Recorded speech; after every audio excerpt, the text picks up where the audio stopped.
Salve a tutti, quest'oggi nell'ambito dell'anno internazionale della luce parleremo del meteor scattering. Io sono Gino, Italia Kilo 8, Quebec Mike. Benissimo, cominciamo allora a parlare del flusso meteorico. Allora, diciamo che lo spazio intorno alla Terra è pieno di frammenti, tutto il sistema solare, diciamo, a parte i pianeti, gli asteroidi, diciamo, è pieno di oggetti orbitanti di dimensioni molto più piccole. A cosa diciamo, si arriva addirittura al pulviscolo cosmico, che ha dimensioni di qualche micron. Diciamo, qual è l'origine di tutti questi frammenti? Beh, per esempio, questi frammenti possono avere le origini più disparate. Per esempio, una delle cause principali è il fatto che le comete nelle vicinanze del Sole, ricevendo energia dal Sole, quindi più calore, diciamo, vanno incontro a frammentazione. Sappiamo che per esempio gas, cioè sostanze che diciamo ad elevata temperatura sono gassose, magari nello spazio profondo sono solide per via della bassa temperatura. Quando la cometa passa vicino al Sole iniziano quindi ad evaporare o a sublimare, e questi fenomeni poi sono accompagnati dalla dispersione di frammenti, ed ecco che appunto nel cosmo e nello spazio intorno alla Terra sono presenti tutti questi frammenti che, come insomma si può intuire, possono avere le dimensioni più svariate. E tanto è vero che si calcola che ogni giorno miliardi, decine di miliardi di questi frammenti, di questi oggetti, possano impattare contro l'atmosfera terrestre. E la maggior parte di questi frammenti appunto sono i micrometeoriti, che sono piccolissimi proprio perché hanno dimensione compresa tra qualche micron e qualche millimetro, e quindi appunto, come dicevo, si tratta di pulviscolo cosmico. Poi c'è una minoranza, però sempre un grosso numero, si calcola che tra i 100 e i 200 milioni di frammenti di dimensioni maggiori ogni giorno poi pure colpisca l'atmosfera terrestre, e che questi frammenti siano in grado di provocare effetti visibili. Che intendiamo per effetti visibili? Allora, questi oggetti impattano contro l'atmosfera terrestre a grande velocità, a velocità che di solito cioè velocità dell'ordine delle decine di chilometri al secondo.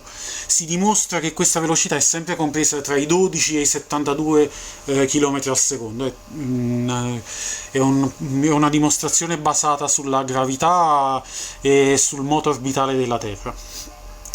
Allora, che succede? Questi oggetti entrano a grande velocità nell'atmosfera terrestre. Ovviamente, incontrando i gas contenuti nell'atmosfera terrestre, si sviluppa un notevole calore, specialmente per attrito, perché un oggetto che così velocemente, diciamo così, interagisce col gas dell'atmosfera terrestre, non può che provocare attrito, avviene proprio fisicamente uno sfregamento, diciamo così, e questo sviluppa calore. Il calore poi è prodotto anche dal lavoro compiuto, come si usa dire, dall'oggetto sul gas, cioè dalla sollecitazione. Il fatto che questo oggetto entra a tutta velocità nell'atmosfera terrestre e quindi spinge, esercita proprio un lavoro meccanico sui gas dell'atmosfera terrestre. Quindi, diciamo, queste due cose contribuiscono a far sì che si sviluppi una notevole quantità di calore, e diciamo questo queste conseguenze. Da un lato, l'oggetto che è entrato in atmosfera va incontro al fenomeno dell'ablazione, diciamo, detto semplicemente si consuma, e dall'altro lato, proprio per questa enorme quantità di calore, si sviluppa una scia di plasma, cioè una scia di gas fortemente ionizzato. È quella che noi percepiamo come scia luminosa, quella che noi chiamiamo stella cadente. Noi siamo soliti nel linguaggio comune siamo soliti parlare di stelle cadenti, ma non si tratta affatto di stelle, non hanno nulla a che vedere con le stelle cadenti. Allora, con le stelle, voglio dire, le chiamiamo stelle cadenti, ma con le stelle non c'entrano niente. E dunque, questo processo di ablazione di cui parlavamo inizia solitamente a 100-120 km di altezza, però la maggior parte, diciamo, questo processo si svolge principalmente ad un'altezza compresa, ad una quota compresa tra i 40 e i 70 km. Dobbiamo anche poi distinguere alcuni casi particolari, perché per esempio i frammenti proprio piccolissimi,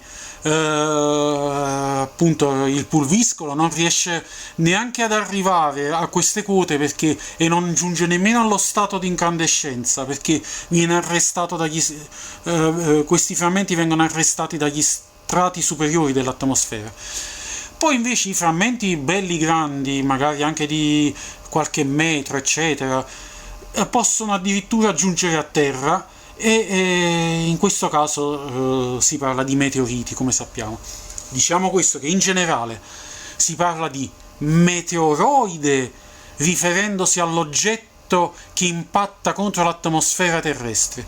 Si parla di meteora riferendosi all'effetto che noi possiamo vedere a causa dell'interazione con l'atmosfera terrestre, quindi diciamo la scia luminosa. E poi si parla di meteorite nel caso in cui nonostante l'ablazione una parte di questi oggetti riesca a raggiungere il suolo terrestre, quindi l'oggetto, diciamo quello che resta dell'oggetto che ha raggiunto il suolo terrestre, è detto meteorite. Allora, per adesso momentaneamente abbandoniamo la parte astronomica, quindi per adesso non parliamo più del flusso meteorico, perché poi lo affronteremo più avanti in questo video, e quindi concentriamoci su ciò che avviene nell'atmosfera terrestre, e perché poi è questo che ha implicazioni dal punto di vista radio, che è il campo, diciamo, che ci interessa. L'unica cosa che anticipo, e che poi vedremo meglio dopo, è che in certi periodi dell'anno l'attività meteorica, diciamo, aumenta, diciamo sempre negli stessi periodi dell'anno. Perché si hanno particolari sciami meteorici. Per esempio ci sono le Perseidi ad agosto. Insomma, questo lo approfondiremo meglio dopo. Bene, abbiamo detto che quando questi frammenti entrano velocemente in atmosfera si forma una scia di gas fortemente ionizzato, una scia di plasma. Che succede a questa scia? Queste scie rimangono in atmosfera? La risposta è no. Queste scie non rimangono molto tempo, ma tendono a dissiparsi. Si ha quindi il fenomeno della dissipazione delle scie di gas ionizzato. A cosa è dovuta questa dissipazione? È dovuta fondamentalmente a tre processi, che sono i seguenti: diffusione elettronica nell'ambiente circostante e lungo la traccia. Allora, che cosa vuol dire? Allora, prima di tutto, un gas fortemente ionizzato da che cosa è formato? Abbiamo in origine, prima che il gas venisse ionizzato, no? Ci sono gli atomi che formano le molecole. Comunque ricordiamo che nell'atomo c'è il nucleo centrale positivo e poi ci sono gli elettroni negativi che si muovono intorno al nucleo. Quando un atomo si ionizza, e poi più atomi che formano una molecola, insomma, si possono tutti ionizzare, quindi si ionizza la molecola intera. Che vuol dire che degli elettroni si allontanano, quindi alla fine che cosa resteranno? Resteranno gli ioni positivi, perché le molecole hanno perso gli elettroni sono elettricamente negativi, e poi ci sono questi elettroni liberi. Quindi cosa può succedere? Appunto, il plasma quindi è formato da ioni positivi e da elettroni, e si può avere, diciamo, una diffusione, cioè una dispersione di questi ioni e di questi elettroni nell'ambiente circostante, no? Perché comunque in quota c'è anche un movimento delle masse d'aria, quindi anche delle masse di gas ionizzato che si sono formate, e quindi tutto questo gas ionizzato costituito da elettroni e da ioni si può disperdere nell'ambiente circostante. E questo è il primo processo. Il secondo processo è la ricombinazione tra gli elettroni liberi e gli ioni, quindi ricombinazione elettronica con gli ioni, perché ovviamente gli elettroni si sono allontanati dalle molecole che sono diventate ioni positivi, però possono essere nuovamente catturati da questi ioni positivi, e quindi si via nuovamente la molecola originale. Infine il terzo processo è l'associazione degli elettroni con le molecole dell'aria, cioè che cosa vuol dire? Che insomma, questi elettroni poi possono essere catturati anche dalle molecole dell'aria circostante, a parte la scia, anche le molecole di aria circostante che non aveva già subito il processo di ionizzazione, può comunque, anche queste molecole possono interagire con gli elettroni del plasma e quindi poi insomma questi elettroni possono essere assorbiti. Bene, e tenendo conto della dissipazione delle scie di gas ionizzato dovuta ai tre effetti che abbiamo appena descritto, quanto durano queste scie?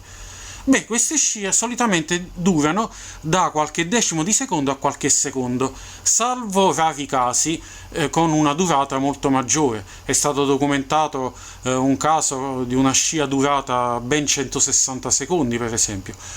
La durata delle scie poi è collegata per quanto riguarda i segnali radio alla distinzione tra ping e burst, di cui parleremo tra pochissimo.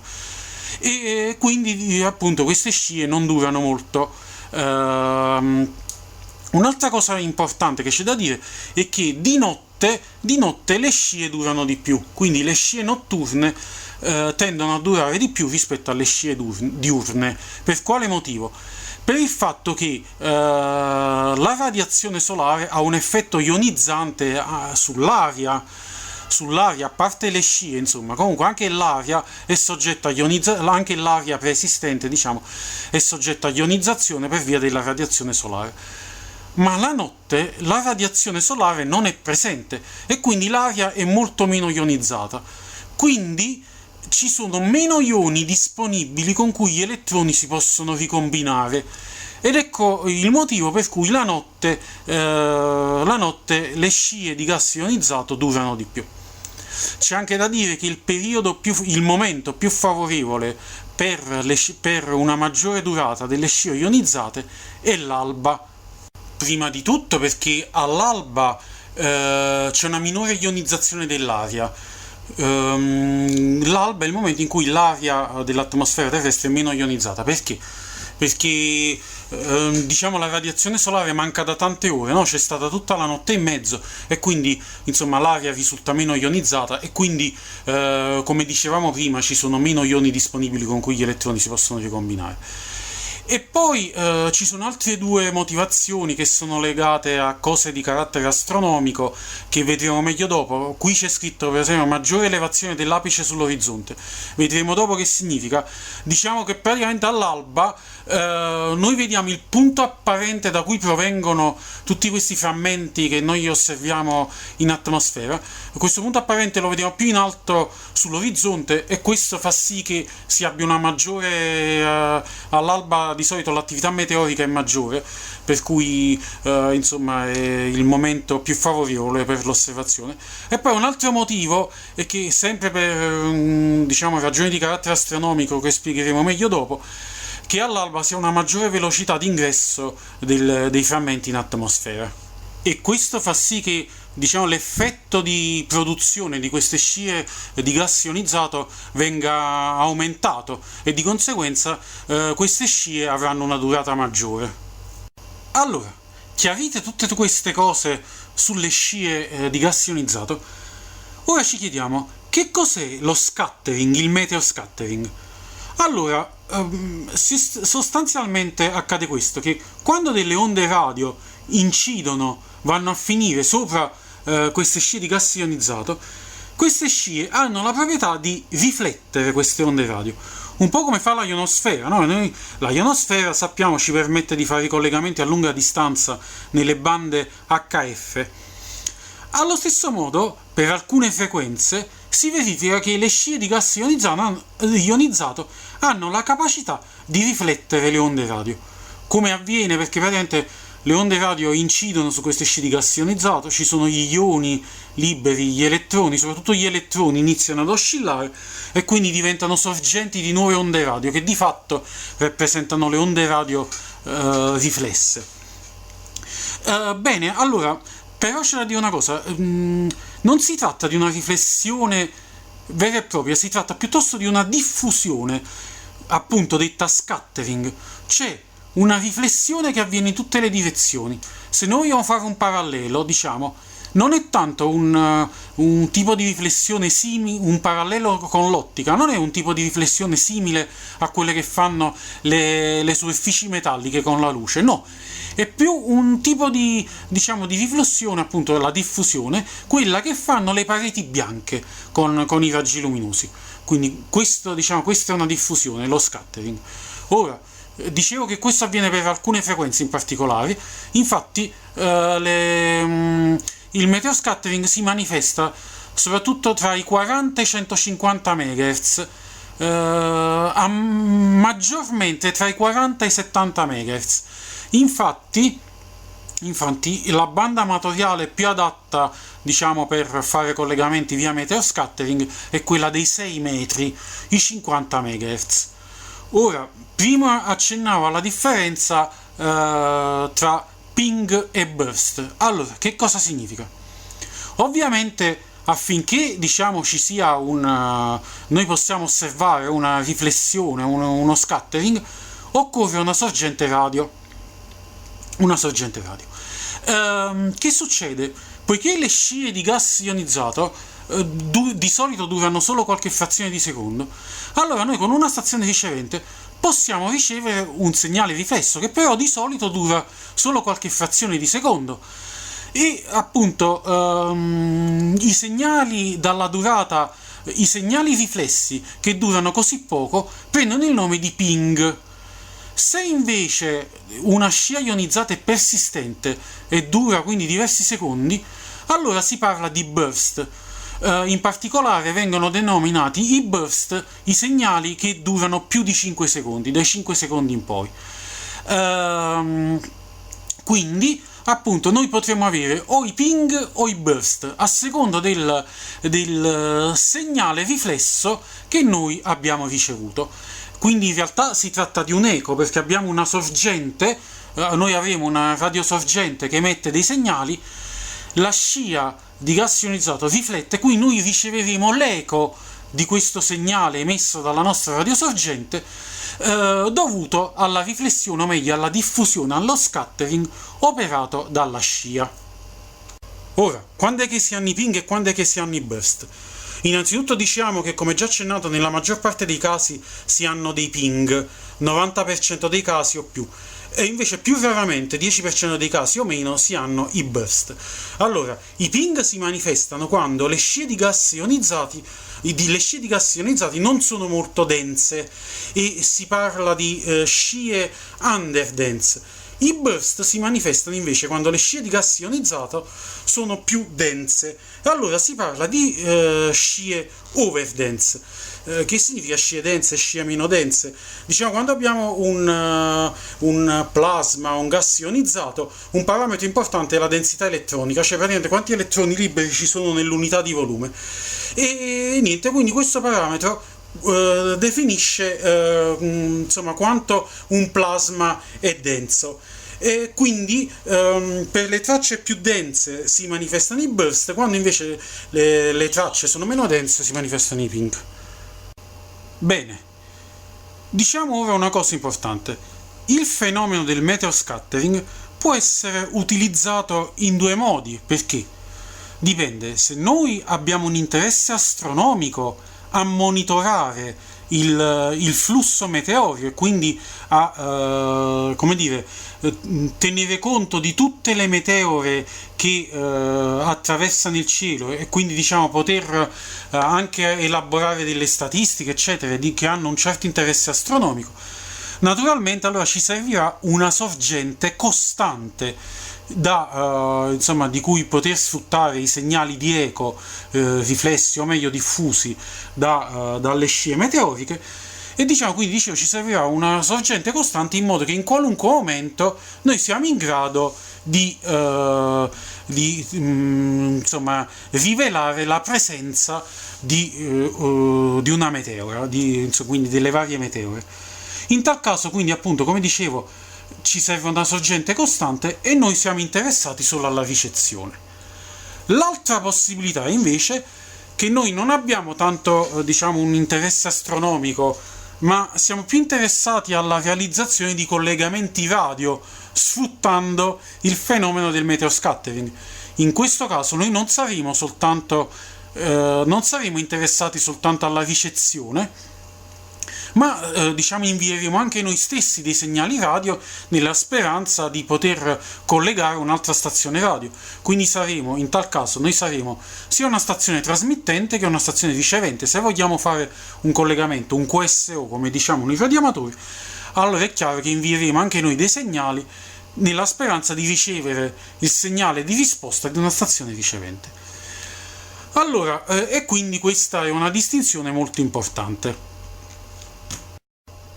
Bene, adesso esaminiamo il primo caso, cioè il caso in cui noi siamo interessati proprio al monitoraggio del flusso meteorico. Allora, dicevo, quindi ci serve una sorgente costante, una sorgente radio costante. Quale sorgente radio possiamo utilizzare? Bene, noi a Napoli, in tutta Italia, possiamo utilizzare come sorgente il radar Graves. Che cos'è il radar Graves?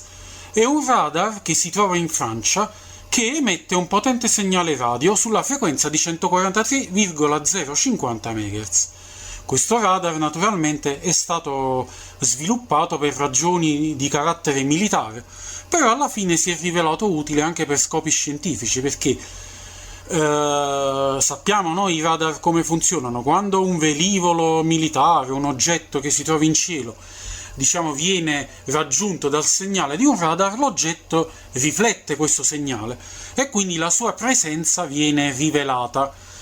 Tuttavia abbiamo detto che anche le scie di gas ionizzato corrispondenti alle meteore hanno la capacità di riflettere, o meglio di diffondere il segnale radio, e quindi se noi abbiamo questa potente sorgente, quando diciamo in cielo è presente una meteora, la scia di gas ionizzato riflette, o meglio diffonde, il segnale emesso dal radar Graves, e quindi può essere ricevuto l'eco di questo segnale. Allora, il radar Graves, diciamo, illumina, tra virgolette, illumina non nel senso di illuminare con la luce, ma nel senso di onde radio, quindi illumina una porzione di cielo che diciamo sovrastante. Perché questo radar emette un potente segnale appunto a 143,050 verso sud. Il sito trasmittente del radar Graves si trova nel sud della Francia. Questa figura, se osserviamo questa figura, allora noi notiamo una corona semicircolare. Questa corona semicircolare più chiara indica la porzione di cielo illuminata, tra virgolette, dal radar Graves, perché il sito trasmittente emette questo potente segnale a 143,050 verso sud. In questa figura è riportata anche un'altra zona, è presente, diciamo, possiamo vedere anche un'altra zona più chiara che punta verso l'Inghilterra. Questa zona più chiara che sta sopra la corona semicircolare non la prendiamo in considerazione perché quest'altra zona più chiara è stata, diciamo, riportata in figura, rappresentata in figura soltanto perché l'autore di questa immagine è un autore inglese, quindi diciamo è stata rappresentata soltanto per sua comodità. Questa zona più chiara che cosa indicherebbe? Indicherebbe, diciamo, i percorsi che potrebbero fare dei segnali riflessi verso il sito ricevente posto in Inghilterra, ma diciamo noi non lo consideriamo perché appunto è una zona riportata soltanto per la comodità dell'autore di questa immagine.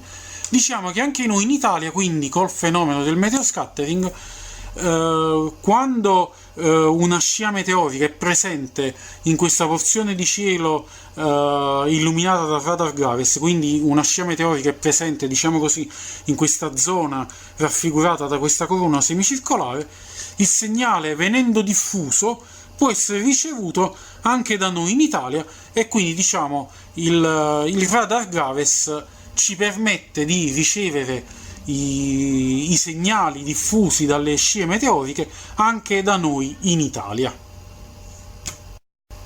Osserviamo adesso quest'altra figura. Allora, guardando la figura precedente abbiamo visto che appunto il radar Graves, il sito trasmittente del radar Graves trasmette verso sud con un angolo di 180 gradi. Bene, questa figura appunto ci mostra il pattern, il modello, diciamo, con cui viene emesso questo segnale. Qui notiamo, insomma, nella figura più sopra di questa immagine, notiamo il diagramma in base all'azimut, nel senso praticamente si vede qui un angolo che va da 90 gradi a 270 gradi. Che cosa significa? Ricordiamo, no, come funziona l'azimut. L'azimut, per indicare un punto nel cielo, è una delle due coordinate, diciamo, oltre all'elevazione. E niente, l'azimut vale 0 gradi a nord, vale 90 gradi a est, 180 a sud, 270 a ovest. Poiché il radar Graves emette, diciamo, in un angolo di 180 gradi a sud, come abbiamo visto prima, no? Quella semicorona circolare, quella corona semicircolare, allora l'azimut va da 90 gradi a 270 gradi. Invece sotto notiamo, diciamo, il diagramma che indica l'elevazione. Questo segnale radar viene emesso con un angolo di elevazione compreso tra i 15 e i 40 gradi. E a questo punto, per ricevere il segnale del radar Graves, che cosa ci vuole? Beh, ci vorrà un'antenna preferibilmente direttiva per aumentare il guadagno in ricezione, la quale ovviamente deve essere collegata a un ricevitore. Diciamo, noi potremmo impiegare o un ricevitore di tipo convenzionale, cioè non SDR per capirci, quindi un ricevitore di tipo convenzionale sintonizzato in SSB ad una frequenza molto vicina alla frequenza del radar Graves, quindi a quella al radar Graves che è 143,050. Noi per esempio ci potremmo sintonizzare in LSB a 143,051 MHz, quindi ci sarà un kHz di differenza rispetto alla frequenza del radar Graves. Allora noi ogni volta che riceviamo un ping o comunque un segnale, ascolteremo un sibilo, una nota audio della frequenza di un kHz, che noi sappiamo, no, come funziona la demodulazione in SSB. Il segnale SSB è a portante soppressa e quindi c'è un oscillatore locale, il segnale ricevuto va a battimento con il segnale dell'oscillatore locale. E quindi praticamente andando a battimento diciamo si ascolterà un segnale audio la cui frequenza è pari alla differenza tra la frequenza di sintonia e la frequenza del segnale ricevuto. Quindi se noi per esempio ci sintonizziamo a 143,051, quindi con un kHz di differenza, in LSB ascolteremo una nota audio della frequenza di un kHz. Stessa cosa dicasi se invece di sintonizzarsi a 143,051 in LSB ci sintonizziamo a 143,049, ma questa volta in USB. Oppure ci possiamo sintonizzare a 143,050.5 in LSB, in tal caso, poiché la differenza è 500 Hz, ascolteremo una nota di 500 Hz, con una nota audio a 500 Hz ad ogni ping, o comunque ad ogni segnale, anche in caso di burst, quindi se noi riceviamo un segnale più lungo. Oppure ci possiamo sintonizzare a 143,049.5 in USB stavolta, eppure ascolteremo una nota però a 500 Hz. E questo è un modo. In realtà, vabbè, c'è da dire, non è esattamente 500 Hz, esattamente un kHz, perché poi sono presenti anche degli effetti Doppler dovuti. Comunque teniamo presente che in quota ci sono dei venti e quindi comunque ciò fa sì che le masse d'aria e quindi con loro anche le scie di gas ionizzato possono subire degli spostamenti, e ciò darà origine anche a fenomeni di tipo legati ad effetti Doppler. L'altra possibilità è che invece di un oscillatore e di un ricevitore convenzionale, noi invece colleghiamo l'antenna ad una radio di tipo SDR, per esempio, quindi a un computer magari con una delle chiavette tipo la chiavetta FunCube o le altre chiavette chiavette per SDR, come per esempio le chiavette per il digitale terrestre adattate all'uso per SDR, ovviamente ci sarà un software per SDR.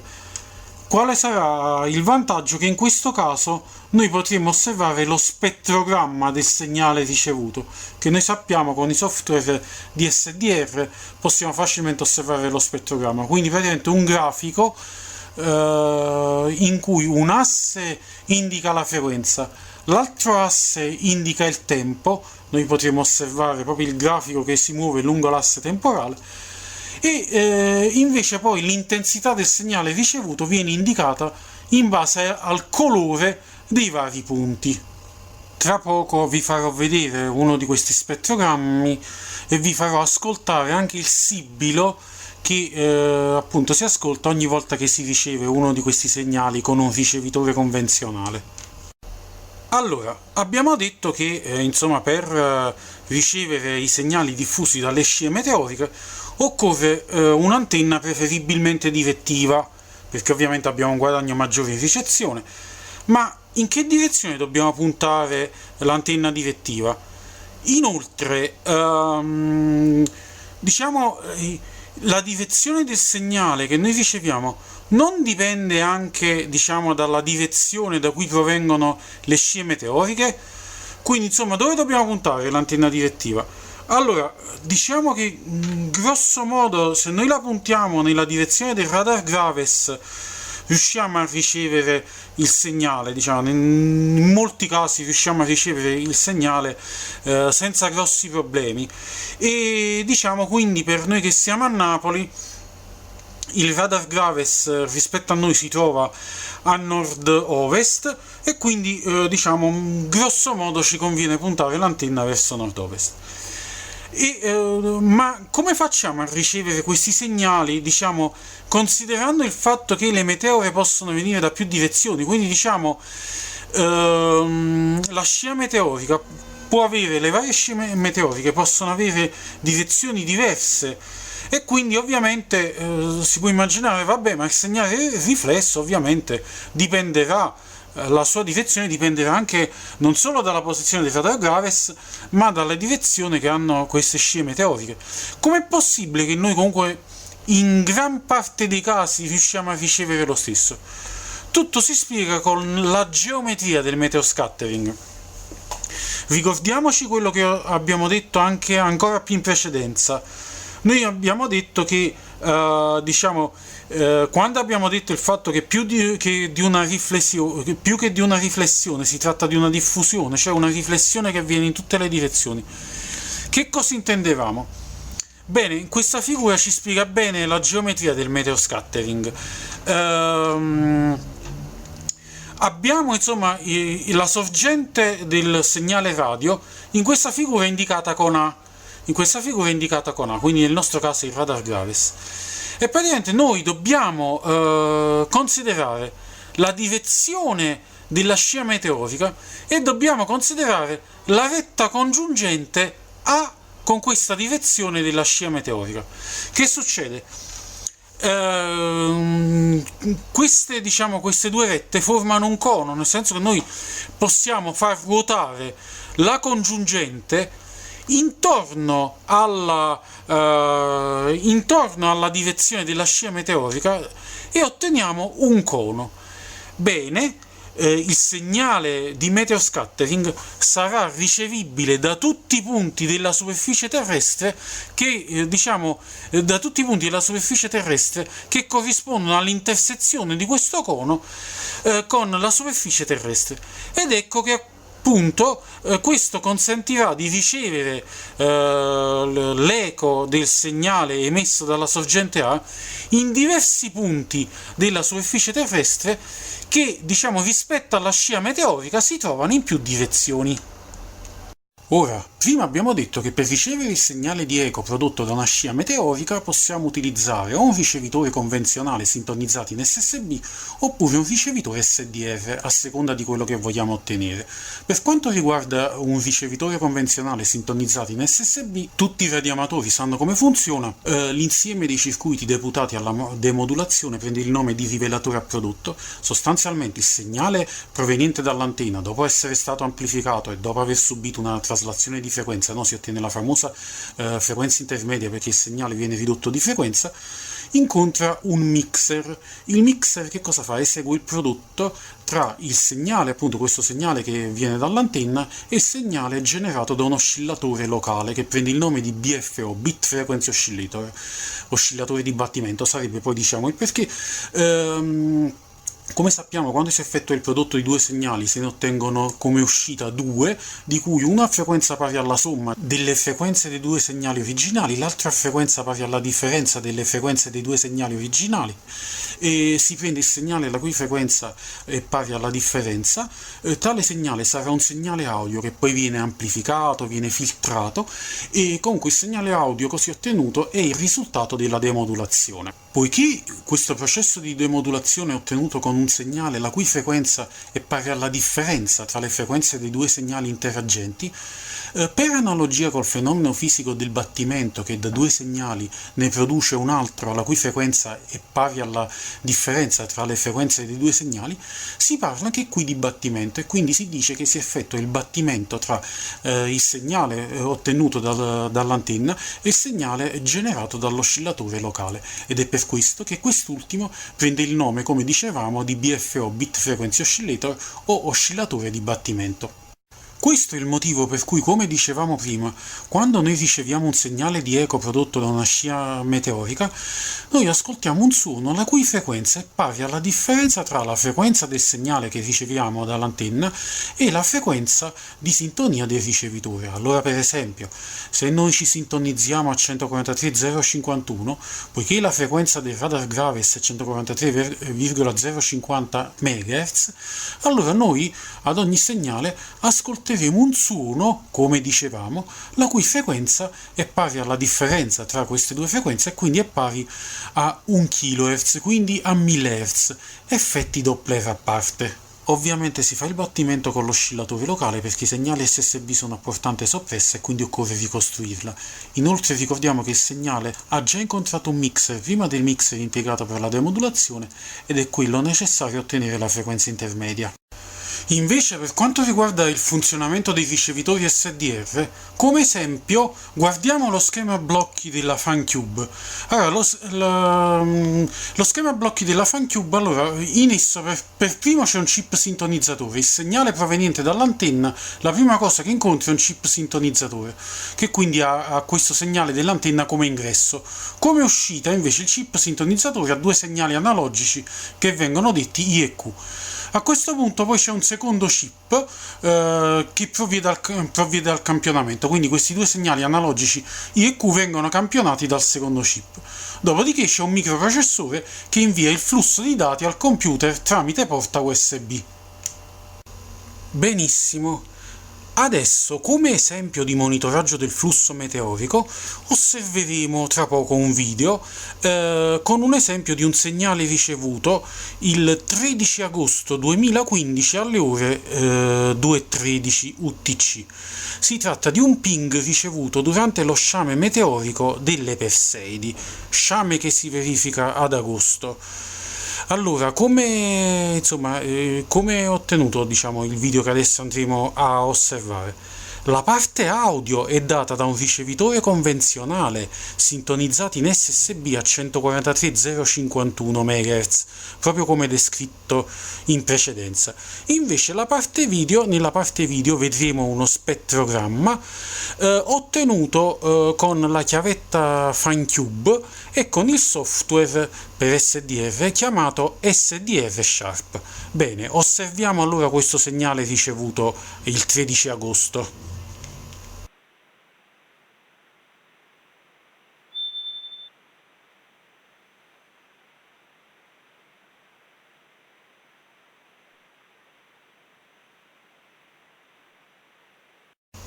Una cosa che possiamo aggiungere a questo punto è che, volendo, anche quando si utilizza un ricevitore convenzionale, si può utilizzare anche un computer, perché è possibile collegare l'uscita audio del ricevitore convenzionale con l'ingresso audio di un computer e poi utilizzare qualche particolare software che studi, diciamo, il suono generato dal ricevitore. Per esempio, possiamo utilizzare un software che in questo modo riveli la presenza di un ping.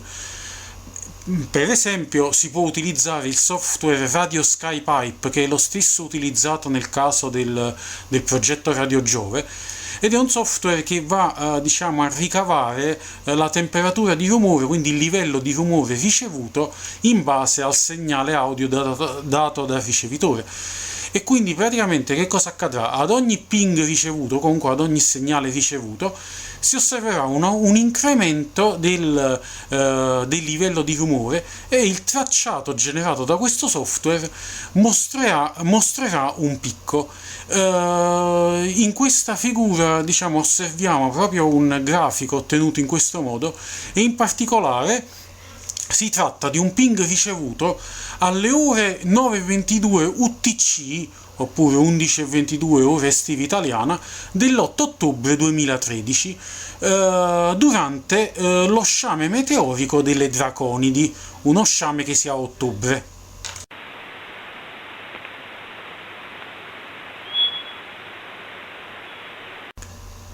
D'accordo. Ora, prima abbiamo detto che il fenomeno del meteoscattering può essere sfruttato in due modi, cioè o il monitoraggio del flusso meteorico, nel qual caso dobbiamo soltanto ricevere, oppure la realizzazione di collegamenti radio sfruttando proprio tale fenomeno. Naturalmente in questo caso la nostra stazione diciamo, dovrà anche trasmettere, inviare segnali o riceverne. Ora, in questo caso, diciamo, si procede in modo diverso. Di solito, ecco, viene impiegato un particolare software denominato VSGT, e si trasmette con una particolare modulazione chiamata FSK441.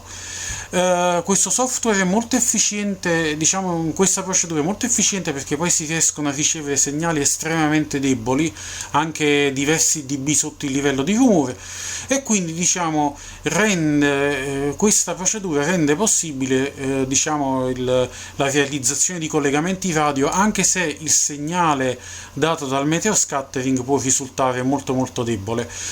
In particolare, diciamo, ciò che si osserva è che, diciamo, magari con questo software può essere più facile rivelare la presenza di burst rispetto a quando si utilizza un ricevitore convenzionale in SSB, proprio perché diciamo magari il ricevitore in SSB non ha la sensibilità sufficiente per rivelare il fatto che una scia meteorica sia ancora attiva dal punto di vista della riflessione radio, e quindi magari un sibilo lo si riceve solo per poco tempo quando il segnale è molto forte, ma anche quando non si riceve più il sibilo può darsi che la scia meteorica sia ancora attiva. Invece questo software, questa procedura qui, impiegando il software VSGT, proprio per il fatto che diciamo, si ha la capacità di ricevere segnali molto molto deboli, diciamo, è più facile che con questo software si riescano diciamo, a rivelare più facilmente si riesca a rivelare più facilmente la presenza di burst. E questo software come fa per ricevere un segnale di un'altra stazione? Diciamo che la procedura di trasmissione e di ricezione di segnali viene frazionata in più momenti, in più periodi, e quindi anche quando un segnale è stato ricevuto in modo incompleto, diciamo, il software è progettato per aspettare di nuovo che venga ristabilito il collegamento con un'altra stazione, e quindi un collegamento completo, un QSO, può avvenire in più riprese. Nel video che segue vediamo un esempio appunto in cui viene impiegato proprio questo software VSGT.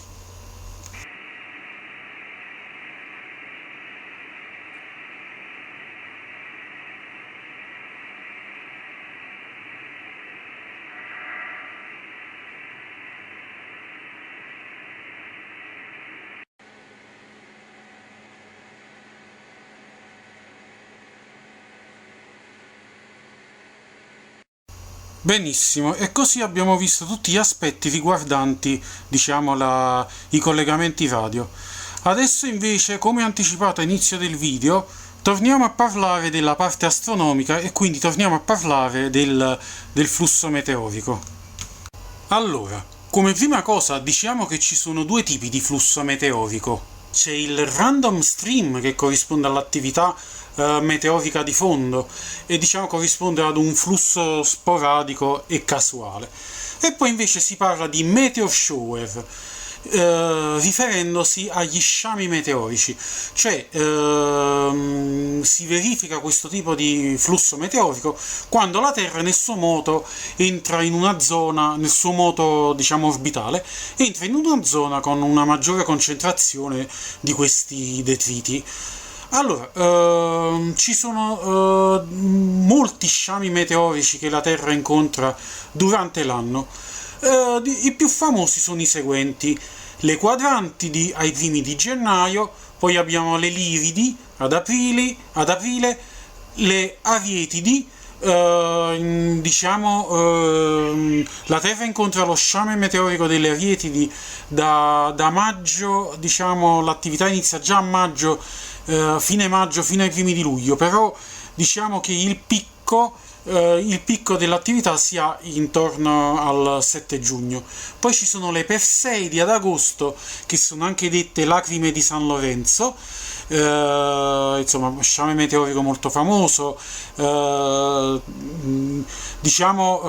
gente comunemente la gente associa questo sciame meteorico diciamo alla data del 10 agosto, appunto San Lorenzo, ma come sappiamo, come è noto, il massimo delle attività di questo sciame si ha intorno al 12 agosto, 12-13 agosto.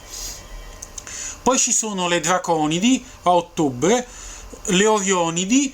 Allora, l'attività meteorica diciamo inizia ad ottobre e si conclude ai primi di novembre, però il picco è il 21 ottobre, come potete leggere.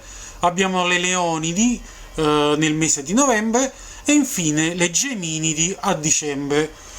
Comunque, per quanto riguarda gli sciami meteorici, diciamo che ogni sciame meteorico è caratterizzato da alcuni parametri, diciamo ci sono delle caratteristiche che sono tipiche di ciascuno sciame meteorico. Allora, prima di tutto, cosa si intende per radiante? Che cos'è il radiante?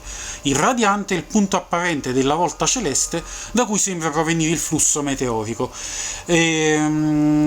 Dunque, ovviamente affinché uno sciame meteorico sia osservabile, il radiante deve trovarsi al di sopra dell'orizzonte.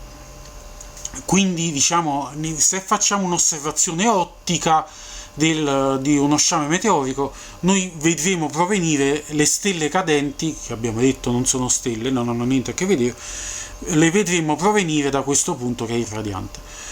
Per individuare il radiante si utilizzano alcune coordinate, dette coordinate celesti, che sono le stesse coordinate utilizzate in generale per le stelle, per i vari corpi celesti, e sono la declinazione e l'ascensione retta. La declinazione è un po' l'equivalente della latitudine, però sulla sfera celeste, quindi praticamente sarà per il radiante la distanza angolare del radiante dall'equatore celeste. Invece l'ascensione retta è un po' l'equivalente della longitudine. Torniamo alla tabella precedente. Come potete vedere, per ciascuno sciame meteorico ci sono due colonne in cui viene indicata la declinazione DEC e l'ascensione retta AR del radiante, e quindi appunto questo serve a identificare il radiante. Diciamo che a parte le coordinate, insomma, poi gli sciami meteorici di solito prendono il nome dalla costellazione in cui si trova il radiante. Per esempio le Perseidi, no? O lacrime di San Lorenzo si chiamano Perseidi perché noi vediamo il radiante nella costellazione del Perseo. Un altro parametro fondamentale per gli sciami meteorici è il cosiddetto ZHR o tasso orario zenitale.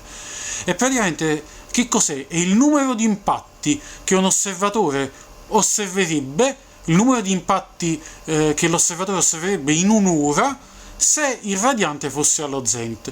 È chiaro che quindi gli sciami meteorici con maggiore attività hanno uno ZHR più alto, proprio per definizione, diciamo, ci sono sciami meteorici che possono arrivare anche a uno ZHR di 100, 120 o più, vuol dire che ci sono 100-120 impatti in un'ora che possiamo osservare, appunto per gli sciami più intensi, ma può essere anche superiore.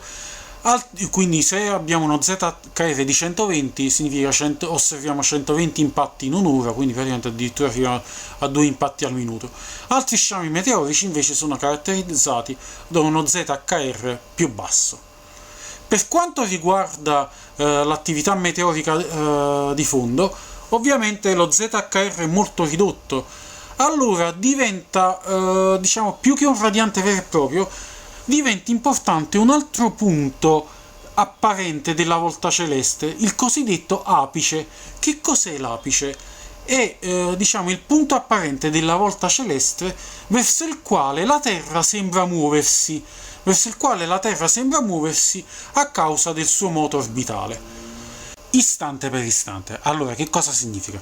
Significa questo: la Terra è un corpo che si muove in uno spazio in cui si trovano delle particelle, ma per un osservatore sulla Terra, diciamo, l'osservatore sulla Terra percepisce, diciamo, è come se le particelle si muovessero verso l'osservatore che sta sulla Terra, e diciamo queste particelle sembrano provenire da un punto che è l'apice, che è il punto che chiamiamo apice. Allo stesso modo, per fare un esempio, di quando noi ci troviamo su un veicolo. Il veicolo si muove su una strada, diciamo, si muove in aria lungo una strada. Un osservatore posto nel veicolo percepisce un vento apparente che sembra provenire da un punto, che è il punto verso cui si sta muovendo il veicolo. Diciamo, il veicolo si muove in avanti e un osservatore posto nel veicolo percepisce del vento apparente che sembra provenire da davanti all'auto. Allo stesso modo, un osservatore sulla Terra, diciamo, osserva un moto apparente delle particelle che sembra provenire da un punto, il quale è l'apice, ed è il punto verso cui si muove la Terra istante per istante a causa del moto orbitale. Una cosa importante da dire è che l'attività meteorica di fondo subisce delle variazioni, cioè non è costante, in certi momenti è più intensa, in certi momenti meno intensa.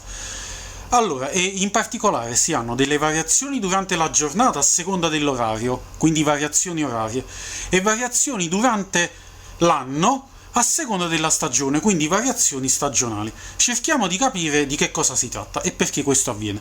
Allora, cominciamo a parlare delle variazioni orarie. Allora, prima una piccola precisazione. Allora, per convenzione, nel sistema solare la direzione dell'alto è quella da cui diventano visibili i poli nord dei vari pianeti, quindi il polo nord della Terra e il polo nord di tutti i pianeti. Allora, chiarito questo, diciamo che se osserviamo il sistema solare dall'alto, la Terra ci appare ruotare intorno al proprio asse in senso antiorario, ma ci appare anche orbitare intorno al Sole in senso antiorario. In realtà, piccola curiosità, tutti i pianeti ci appaiono orbitare intorno al Sole in senso antiorario, e poi, per quanto riguarda le rotazioni intorno ai propri assi, tutti i pianeti, con solo 2 eccezioni, tutti i pianeti ci appaiono ruotare intorno al proprio asse in senso antiorario, con solo 2 eccezioni, Venere e Urano, che ruotano intorno al proprio asse in senso orario. Infatti si parla di rotazione retrograda, vabbè, questa era una piccola curiosità. Allora, torniamo alla Terra. La Terra, quindi, dicevamo, ruota intorno al proprio asse in senso antiorario e orbita intorno al Sole pure in senso antiorario. Osserviamo questa figura.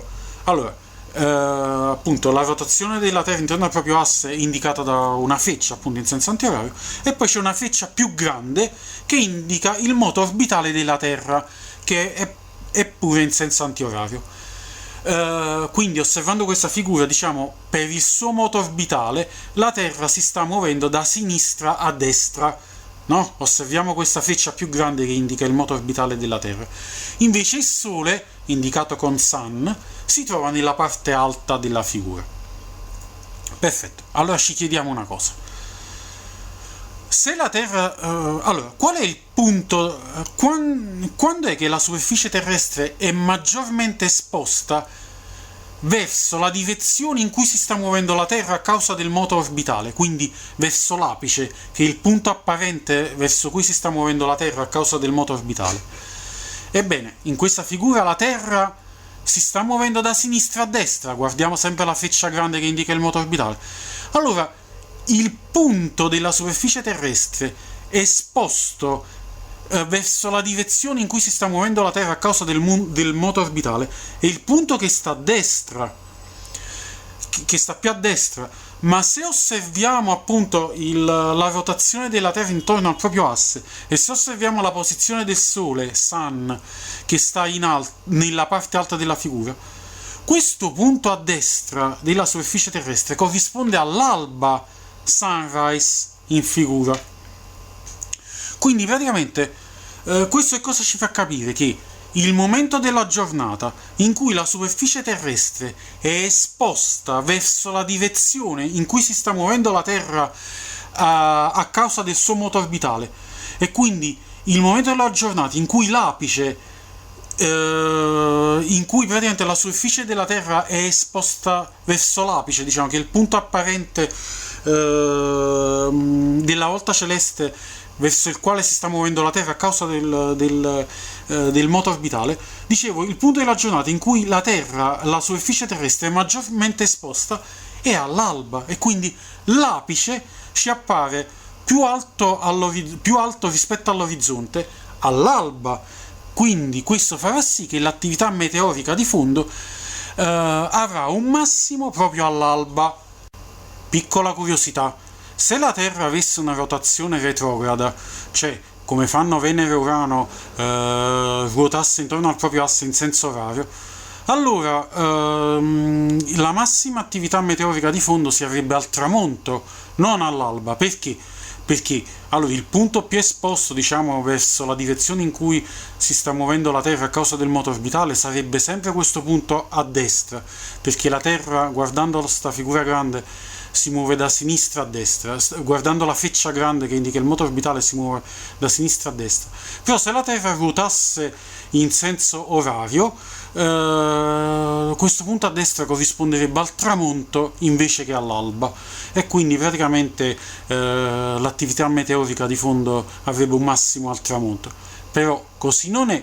La Terra ruota intorno al proprio asse in senso antiorario, e quindi il massimo dell'attività meteorica si ha all'alba. Tra l'altro, se osserviamo la stessa figura, noi ci rendiamo conto anche del fatto che anche la velocità d'ingresso di questi frammenti in atmosfera diviene massima all'alba. Perché? Torniamo all'esempio di prima che abbiamo fatto del vento apparente che noi diciamo percepiamo a bordo di un veicolo. Allo stesso modo, diciamo, noi osserviamo questi frammenti muoversi di un moto apparente, ma in realtà dovuto al moto orbitale della Terra. Evidentemente all'alba, diciamo, noi vediamo maggiormente questi frammenti venirci incontro, diciamo, a causa del moto apparente, e quindi la velocità d'ingresso dell'atmosfera di questi frammenti sarà massima all'alba. Tra l'altro, oltre al moto apparente dovuto al moto orbitale, c'è anche un effetto dovuto alla rotazione della Terra intorno al proprio asse, quindi dobbiamo tenere conto anche di questo. Diciamo che anche la rotazione della Terra intorno al proprio asse produce delle variazioni di velocità. Infatti, come potete vedere, insomma, qua in questa figura è indicata una somma di velocità. Invece al tramonto la velocità sarà minima, la velocità osservata sarà minima. Questo andamento della velocità è mostrato nella figura che ora stiamo vedendo. Come si può vedere, effettivamente si ha un massimo proprio all'alba, intorno alle 6 del mattino ora locale. Passiamo adesso alle variazioni stagionali. Allora, sono dovute all'inclinazione dell'asse terrestre rispetto al piano orbitale, che diciamo è di circa 23 gradi. Nel senso, l'angolo tra l'asse terrestre e la retta perpendicolare al piano orbitale è di circa 23 gradi. Allora questo fa sì che all'alba, diciamo, l'apice ci appaia con angoli diversi, angoli di elevazione rispetto all'orizzonte diversi a seconda del periodo dell'anno. Cerchiamo un po' di capire che cosa succede. Allora, osserviamo questa figura. Questa figura viene mostrata la Terra, diciamo, in 4 posizioni durante l'anno. In basso troviamo la Terra all'equinozio di autunno per l'emisfero nord, perché ricordiamo che per i 2 emisferi le stagioni sono invertite. Invece in alto troviamo la Terra all'equinozio di primavera, sempre rispetto all'emisfero nord. A destra troviamo la Terra al momento del solstizio d'inverno, a sinistra troviamo la Terra al momento del solstizio d'estate rispetto all'emisfero nord. Perché, come potete vedere, in questo caso l'emisfero nord è quello più illuminato, no? In questa posizione qui, ed è per questo che appunto si tratta quindi del solstizio d'estate per l'emisfero nord. Allora, che cosa accadrà? Si osserverà che all'alba l'apice appare con un angolo di elevazione massima sopra l'orizzonte all'equinozio di autunno. E perché? Perché osserviamo un po' che succede all'equinozio di autunno. All'equinozio di autunno guardiamo la figura, quindi la Terra, diciamo, in queste 4 posizioni, nella posizione che in figura è raffigurata più in basso. Guardiamo un po' che succede all'alba. L'alba, guardando il Sole, no, che in questa figura sta al centro, diciamo, l'alba per la Terra che sta in questa posizione più sotto, l'equinozio di autunno per l'emisfero nord, l'alba, diciamo, si trova a destra. E guardiamo un po' che succede.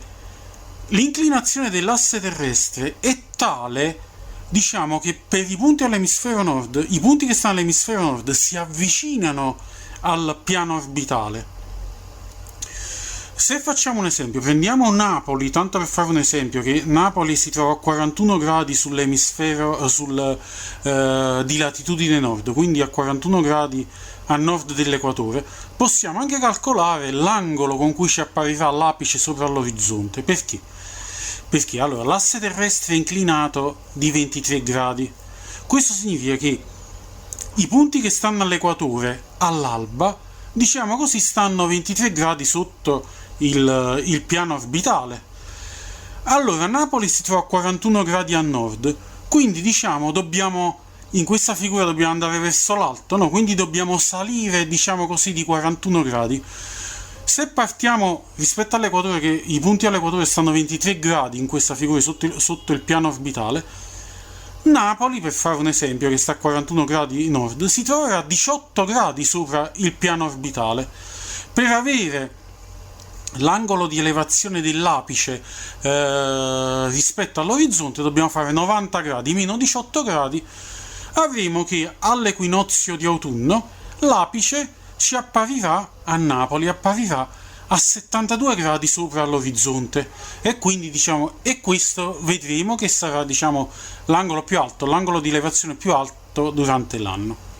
Perché, per esempio, andiamo a vedere che cosa succede all'equinozio di primavera. Vedremo che avremo il minimo, l'angolo di elevazione dell'apice rispetto all'orizzonte sarà il minimo.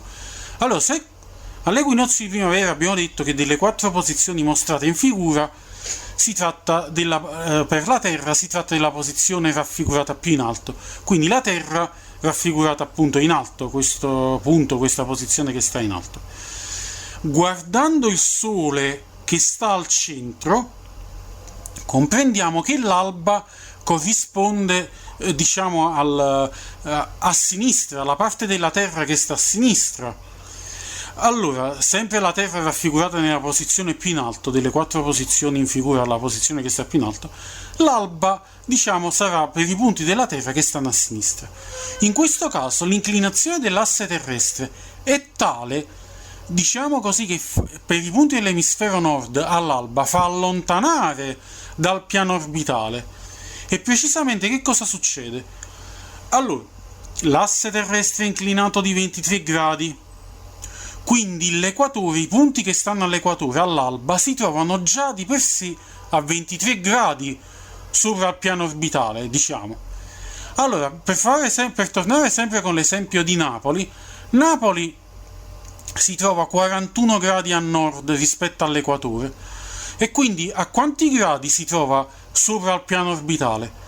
Beh, 23 gradi più 41, perché già l'equatore i punti all'equatore stanno 23 gradi sopra, dobbiamo aggiungere altri 41 gradi, 23 più 41 fa 64. Per sapere a quale altezza sull'orizzonte si trova l'apice, e beh, dovremmo fare 90 gradi meno 64 gradi, e di conseguenza avremo che l'apice per Napoli, all'equinozio di primavera, all'alba, si trova a 26 gradi sopra l'orizzonte. Benissimo, invece che succede ai due solstizi, il solstizio d'estate e il solstizio d'inverno?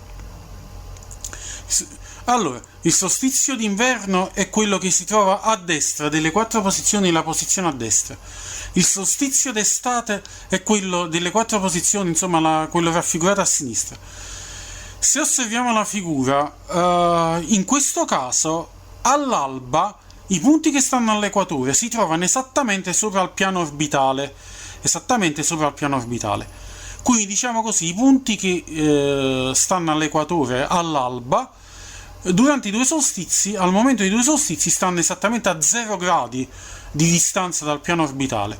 Napoli si trova a 41 gradi a nord, quindi diciamo così dobbiamo salire di 41 gradi, e quindi Napoli sarà a 41 gradi dal piano orbitale. Allora, a che distanza, a che angolo di elevazione ci apparirà l'apice? Dobbiamo fare 90 meno 41, l'apice ci apparirà durante i solstizi a 49 gradi di elevazione sull'orizzonte. Quindi, diciamo così, sarà un angolo che sarà a metà strada, diciamo così, dal minimo che abbiamo durante l'equinozio di primavera, che abbiamo detto è 26 gradi, e il massimo che abbiamo all'equinozio di autunno, che invece è 72 gradi. Quindi abbiamo detto avremo 49 gradi di elevazione. Quindi, come abbiamo detto, il massimo dell'elevazione dell'apice sull'orizzonte abbiamo all'equinozio di autunno, lo abbiamo all'equinozio di autunno, e quindi l'attività meteorica sarà massima, l'attività meteorica di fondo ci apparirà massima all'equinozio di autunno. In particolare sarà crescente durante i mesi estivi per raggiungere il massimo all'equinozio di autunno. Amici, io con questo ho concluso e grazie per l'attenzione.